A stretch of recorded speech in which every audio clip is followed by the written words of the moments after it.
Welcome, welcome.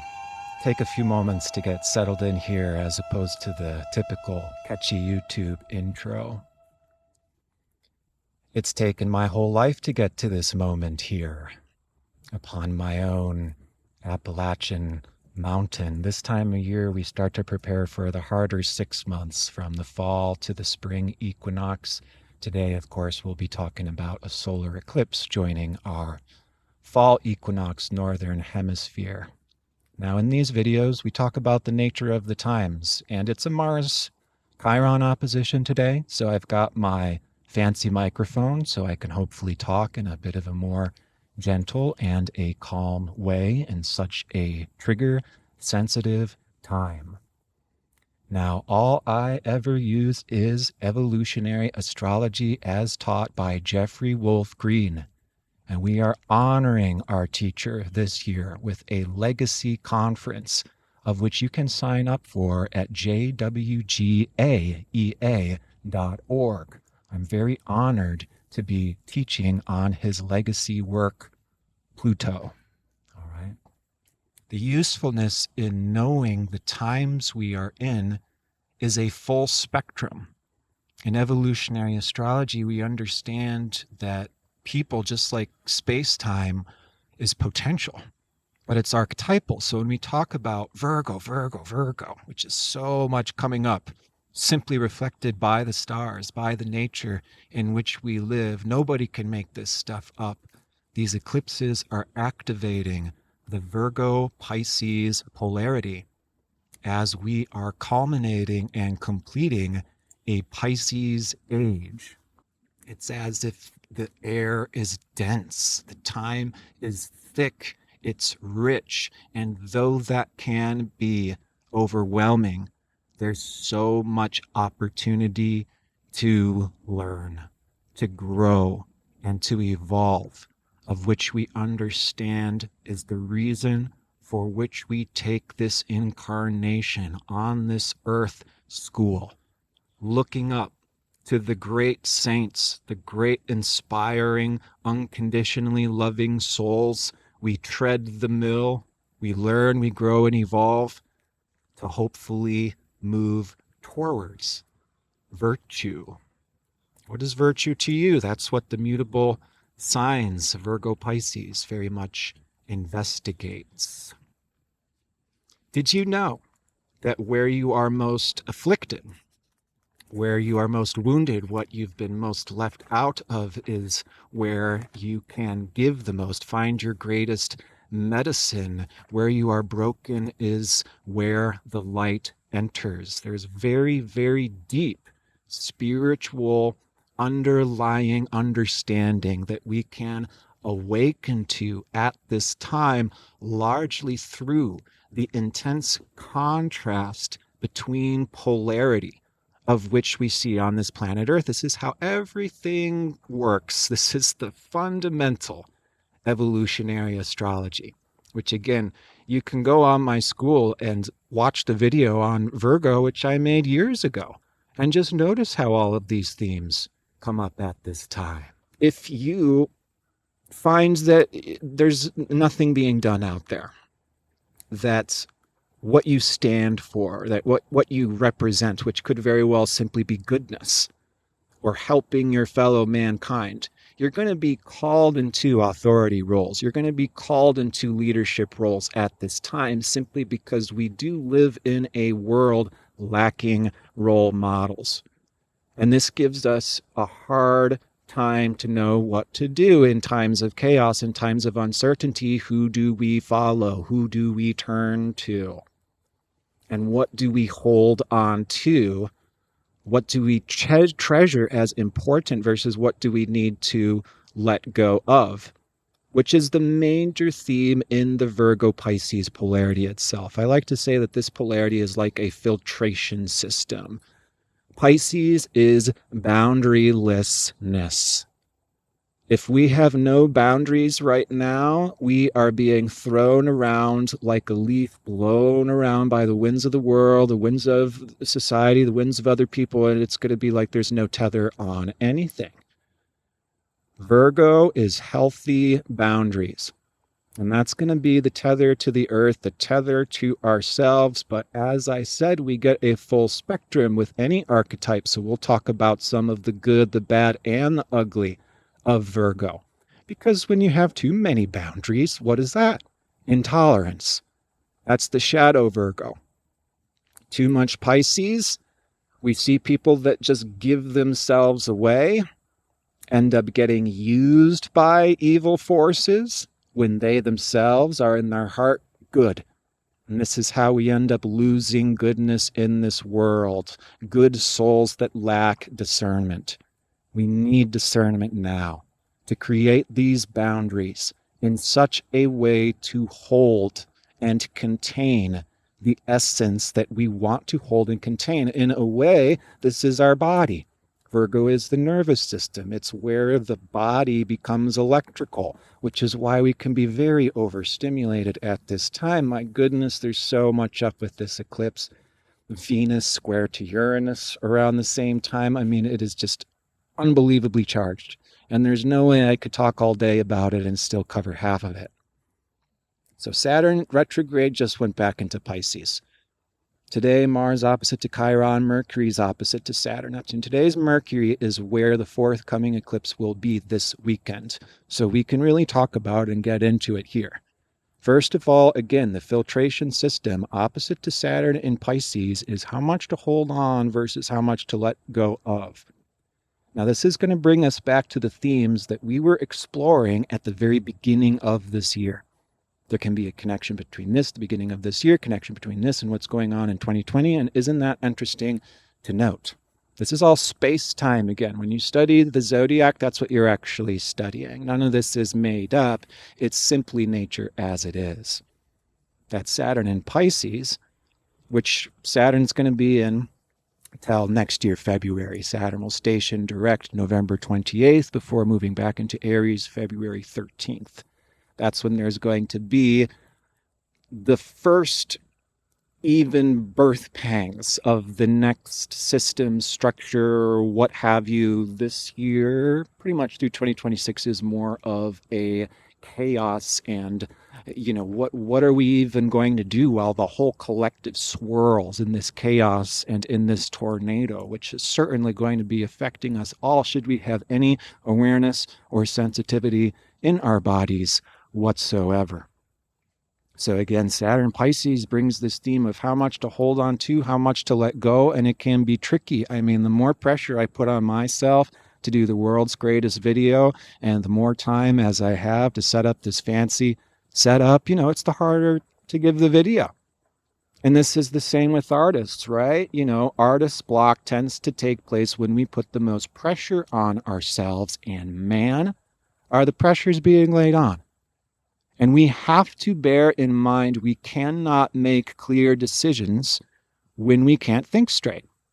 So of course we need to unplug Pisces boundarylessness, or when we're merging into something that's not us or not ours, to know how to call back our consciousness and embody ourselves, as well as create enough of a boundary to be a sovereign being, which means we get to operate in a sort of way in our own universe.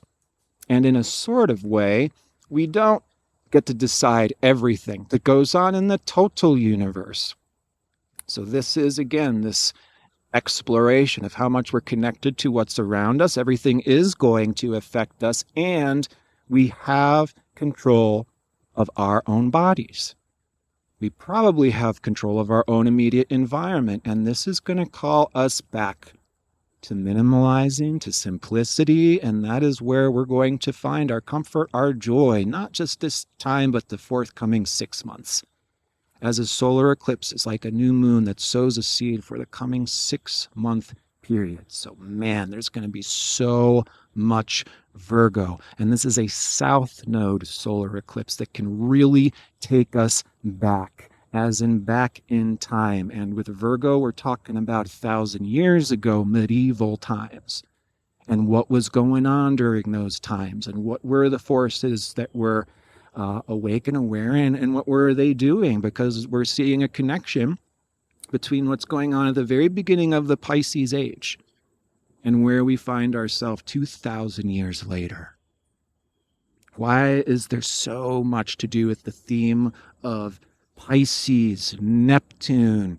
The transiting moon's north node through Pisces is said to be the Alpha and the Omega. And if there was ever a point of crucifixion, which is the point where a sacrifice is made in order to transform the very essence into something completely different.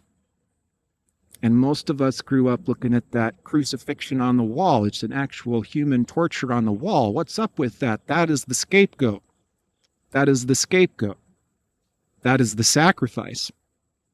And that sacrifice that is made creates energy exchange. But there's a reason why all of these particular stories, archetypes, figures are up at this time.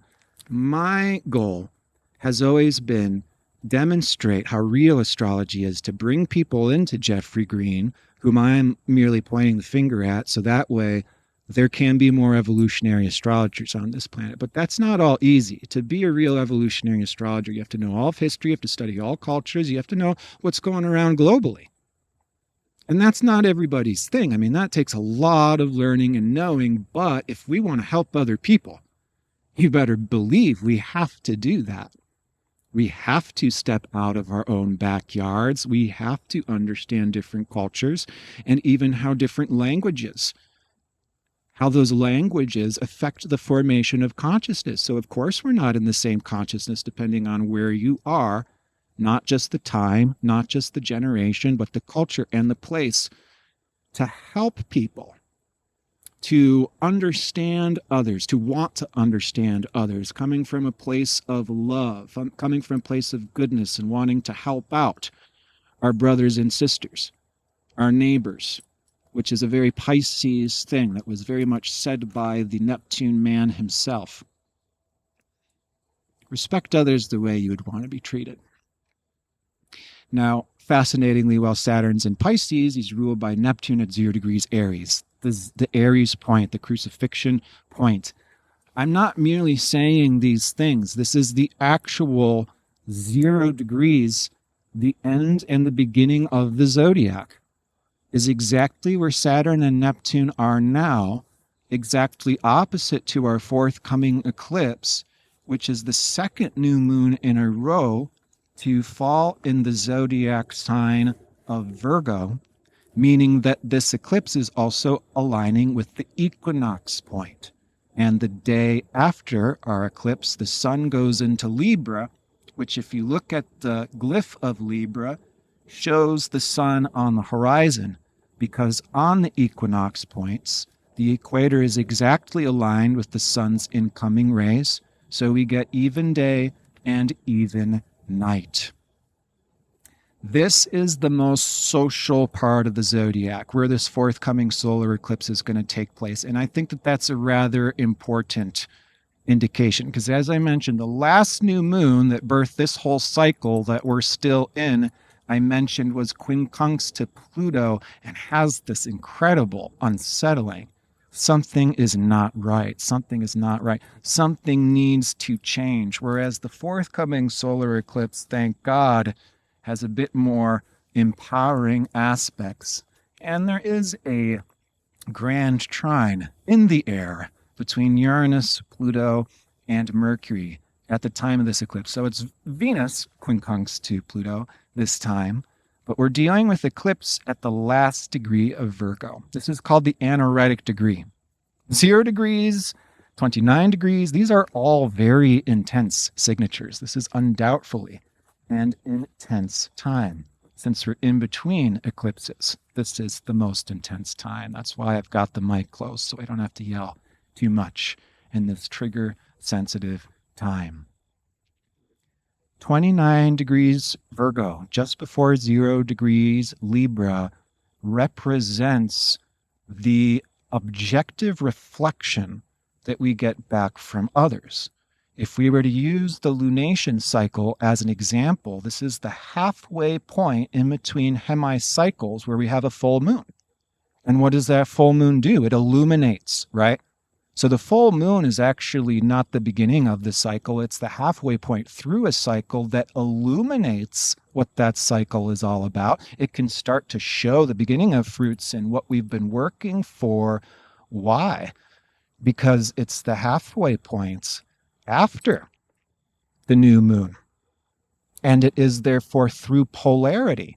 The sun on one side, the earth in the middle, the moon on the other, and that polarity, that intensity, that reverberation back and forth is what allows for the objective seeing and knowing, which is not necessarily easy. This awakening that so many people in the New Age were clicking their heels together, and we were also supposed to ascend in 2012. Where'd those guys go? Because this is the actual awakening. This is us actually becoming aware of what is, period. This is what is. This is what has been here. Now is the time to see it for what it is. So that's, again, in the power of this particular solar eclipse, we're getting feedback. Now, Virgo can be very critical. We'll talk about that. Fortunately, the last degree of Virgo tends to be a little bit more mature. And the best Virgo can be is when we know we are here to be of service of others, and that's what we want to be. And that's what we want to do.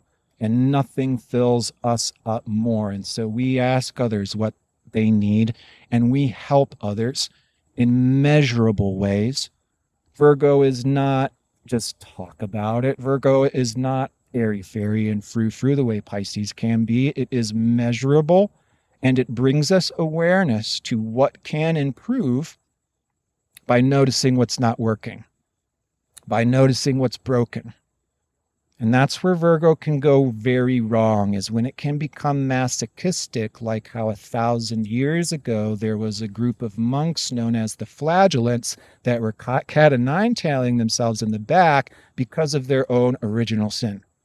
This could be the worst thing we could do right now, is blame ourselves for the world's evil and believe that our own self-harm, putting ourselves down, diminishing ourselves, believing that we deserve slavery, we deserve to be locked away, we deserve a Cinderella story. No, we can be reflecting on all that during a south nodal eclipse, which takes us back, and we rewind the tapes and replay the tapes now with this more objective seeing and understanding. But let's not actually go back to the feudal times, please. It is a choice after all. We can review the feudal times and then make our choice, but let's not choose the feudal times. That's just my request as someone who doesn't want to relive what I've already survived. And many of us who grew up in, scapegoats, in abusive dynamics, you could be in hypervigilance since the start of this year because we know what this smells like. This is familiar and it activates us. And we're the ones that actually recognize ahead of time, and other people think we're crazy. So just know you're not crazy. Virgo is like an allergic reaction response. And that can be like an alarm that starts going off. This isn't right. This needs to get removed. And this would be the opportune time. What needs to be let go of, may that be let go.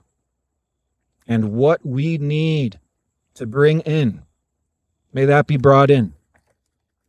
Some gardening suggestions I can give you is it's like around the perimeter of your house. Put a circle of salt. It keeps the slugs from coming into your house. And then if you need to create a hearth within that house, so to really feel safe in your own, as your own sovereign being, you can create that for yourself too. In fact, Virgo is, before I start a forest fire, Virgo loves ritual, schedule, order, and that's what we can use right now in very empowering ways. But again, if we go too far into it, it can just get crazy or obsessive. And it's like, I feel better because I'm wearing my grandfather's penny loafers today. Did you know that a penny loafer is a penny loafer because you could stick a penny right here in the loafer? And, that's why I'm wearing my shoes, because it makes me feel better.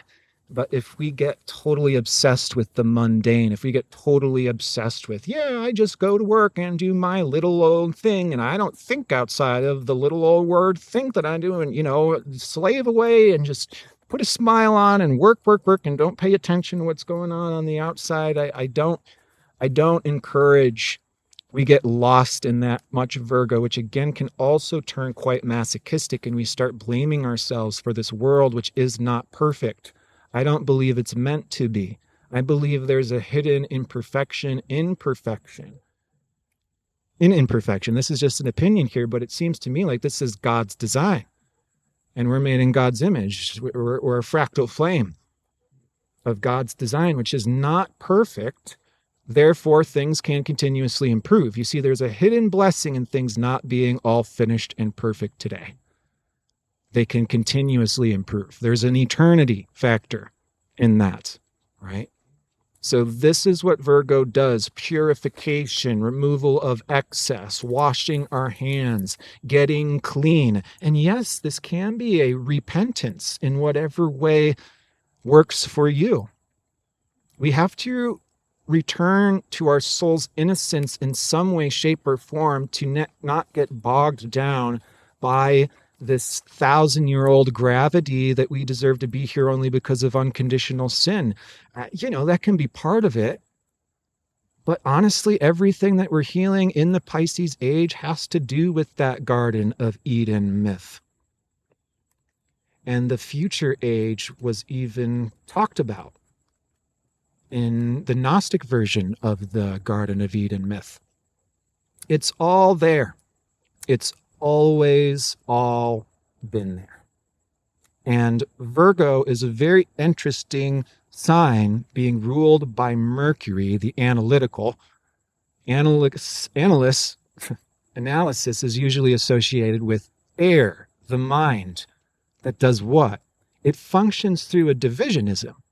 We can't understand anything without polarity, lover and beloved, shadow and light, form and formlessness. So the mind chunkifies all of our surrounding environment into bits and pieces of information so we can make sense of what's around us. This is where I begin and end, generally at my skin, so we say. At least this is our body again, etc., etc.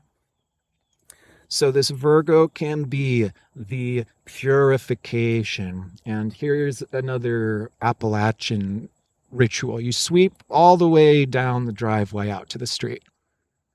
And I think that just is an acknowledgement of the level of boundaries we're talking about here. I mean, when we think of Virgo, who is the nurse? Does the nurse go into hospitals all naked, the way Adam and Eve felt all naked? No, we do have to create boundaries. And so the nurse has her mask and her scrubs and her, gloves, right, to work with people that are sick. And you may notice when a nurse is working with you, it's not so much a counseling as in a therapy. The nurse goes in and out, just like a quick injection or getting your blood drawn. And the good nurse knows how to really go in and out there, like working with a kid when you're getting your shots or whatever. It's like, hey, oh, already happened, That's a good nurse. That's a good use of boundaries, in and out of there. That's how we reach others. Because if we open ourselves up too much, we end up getting dragged down by the gravity of the whole. The gravity of every other consciousness in this world, which everything is there. So we need to chunkify. We need to create these boundaries in order to preserve Virgo and intention.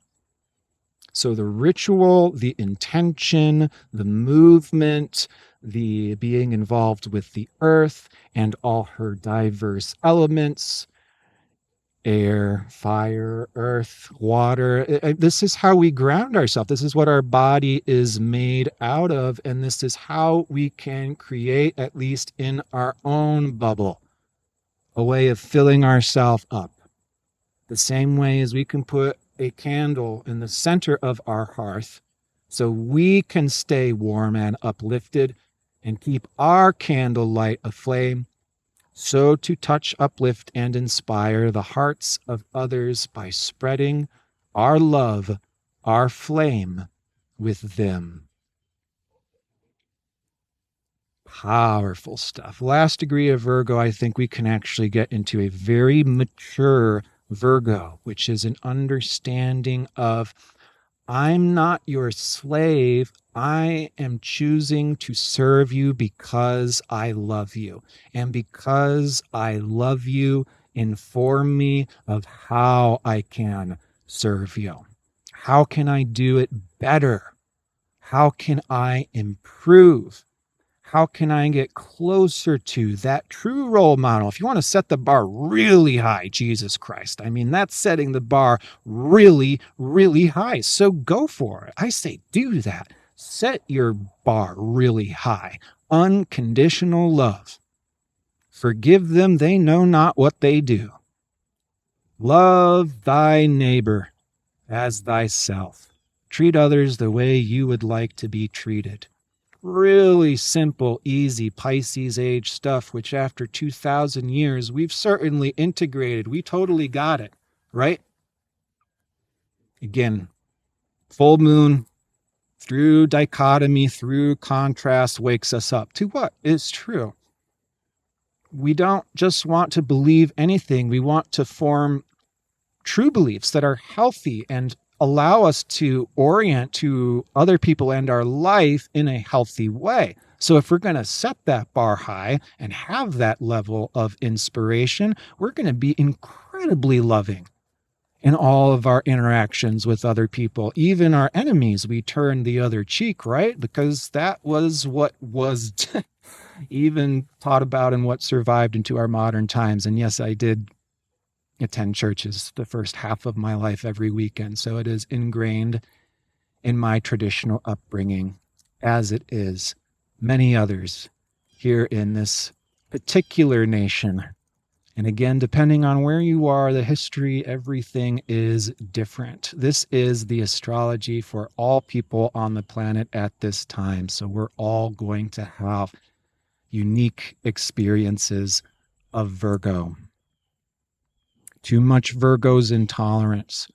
Too much Virgo is self-hate or self-loathing or feeling empty from a lack of purpose. So we have to be as open to the world to get a sense of purpose, being inspired by what's around us to find a role of selfless service, which when we discover in such a way that honors our greatest gifts, what we have lived through, the cards that we have had dealt to us by God, we discover our greatest bliss. We discover our greatest fulfillment. It is found by serving others, by serving God, by serving nature in an uplifting, inspiring way. As I mentioned in my prior video, the great Saint Neem Karoli Baba, who talked about Christ all the time, which is very interesting. These Hindu saints would talk a lot about Christ all of the time. He said, if you want to raise your kundalini, feed people, clothe people, there was once a very angry man in the temple, barking at everybody, yelling at everybody, and everyone's like, get this guy out of here. He's offending our guru. And the guru says, no, no, no, no, no, no, no, no, no. This is a very holy man. Do you not see that? Do you not see that? Come on, feed him. He's hungry. Do we judge people for really what they are on the surface while we're a million miles away from them? Or might it be useful if we're actually oriented towards love, goodness, and higher virtues in a way that is serving others? Wouldn't we want to understand what's going on? Wouldn't we want to get closer to them? Which is really the most missing and needed medicine here. Getting closer to that human to form a bond, to form relatability instead of the projection, the scapegoating, the pushing away. Because what we're going to find is that there are far less good guys and bad guys as there are human beings with regulated nervous systems or missing needs. And those with an unregulated nervous system are oftentimes simply those with missing needs. I have never been more punished than by those who consider themselves all perfect. So the phrase hurt people, I think is actually completely wrong and misled. It is more so people who have not been hurt enough hurt people. People who are truly sheltered and haven't experienced the world or haven't lived or haven't had a hard day hurt people. So before we judge, before we assume, get close to our own brothers and sisters to understand where we are similar, where we are different, so that way we can use our similarities and our differences to support one another. Would we all want to be the same? Would we all want to be a part of the same culture or a part of the same reality? No, I think that there should be lots of options, and that's the point. When we force something on somebody else, when we force a perspective, or even if we force goodness through this idea that we punish others until they're good, evil recreates itself. This should be very, very objectively clear to us at this time. But from the evolutionary astrology that I understand due to my teacher, Jeff Wolf Green, who wrote the books on Pluto and is the real great astrologer, he would know the people who could locate Jesus. And this is not my nature. This is not my creation. This is not what I would choose for any one of us to experience. But there is a reason why. On this earth school, we have even the greatest traumas and tragedies of our life. While we're in the midst of them, we don't have to celebrate them. We don't even have to like them at all. But what we will understand is how all of that forms us into being who we are. And ultimately, even those most challenging things forming us into who we are is a huge blessing at the end of the day. When we form those healthy boundaries enough to preserve our role and our selfless service so we can keep ourself uplifted, which is largely going to be through self-sourcing, so that way we can spread all of that to others. Bear in mind what keeps you open in your heart. Who brings you straight to your heart? May that soul be in your mind. That inspiring figure, that role model, which may be hard to find out in the world, find them elsewhere. Find them somewhere and plug in. Plug in so we can start to be inspired and start to sow the seeds of selfless service, which is going to touch, uplift, and inspire the hearts of others. Think about the greatest revolutions that have taken place on this planet. There have been many violent revolutions. May there never be a need for a violent revolution ever again. Nonviolent revolutions work. Just like Christ, Gandhi said, "My life is my message." And how effective of a revolution that man was capable of in a totally non-violent way, even when he's being egged on, even when he's being dragged down. There's ways to do this. We may not even have to starve ourselves to death. It's not necessary. Don't starve yourself to death, please. The Virgo wisdom is what they tell us when we're on an airplane and there's an issue and the oxygen masks come down from the ceiling. They say, put that oxygen mask on your own face even before you put that mask on your own child's face, because how can you expect to help anybody else if you yourself cannot breathe? Give yourself a proper diet with proper nutrients. And similarly, may your day be properly nutritious with all of the things that inspires you as a soul to continue to create, to share from your highest point, your highest virtues authenticity, truthfulness, honesty, love. Those are the virtues which the human species has always revered as being the most inspiring. Those souls that truly embody those virtues are the souls that end up touching, uplifting, and inspiring the hearts of others. So let's take from all of them, and let's take from all of that what we can sow in our heart as a wish-fulfilling tree, so we can grow more fruits to provide back to this world. The principle of the earth is abundance. We have more than enough of the people, the resources, the skills to make this planet into a paradise, despite what we choose to do. That fundamental nature still exists. If you stick one seed in the earth, the plant comes up with hundreds of more seeds to create hundreds of more plants, and all you add is sunshine and water, and a whole new plant comes up with hundreds of more seeds to create hundreds of more plants. Uranus is not quite finished with Taurus. That means that our economic shifting isn't quite over. We may not be on cryptocurrency yet. It's going to fluctuate.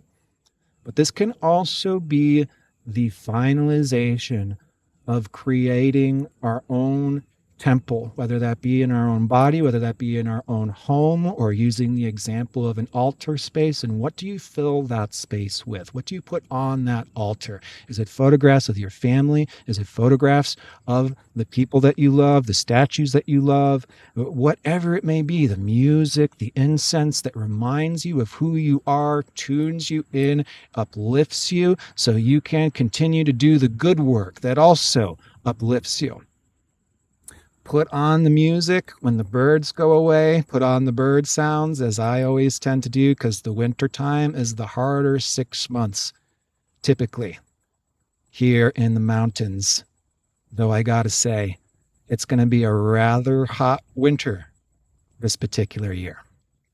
So let's get ready. Let's get prepared. I know this has been a longer video, but boy, we've got a density at this time. I hope in some small way this has been useful to you. Please join us at rosalilacommunity.com. I will be making announcements there here soon, as we are certainly adjusting with the times at that particular webpage as well. This too will pass. This too will pass. The one thing that is always true is impermanence. The one thing that is always permanently true, you, which is said to have an essence. And if you tune into that essence, you will find that the soul is seated side by side with God. Tune into that essence. Feel that richness. Know what it means to be a part of the divine royal family. If you have a heart, you are too. May all beings be blessed. May all mouths be fed.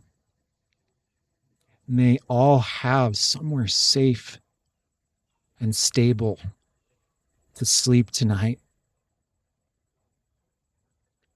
May we learn to pray in the most powerful way. And to me, prayer is generated by feeling, by emotion. So use your feeling to discern goodness from ill, what you need from what you don't, garbage from nutrition. On every single dimension and level, may you receive that grace. God bless you.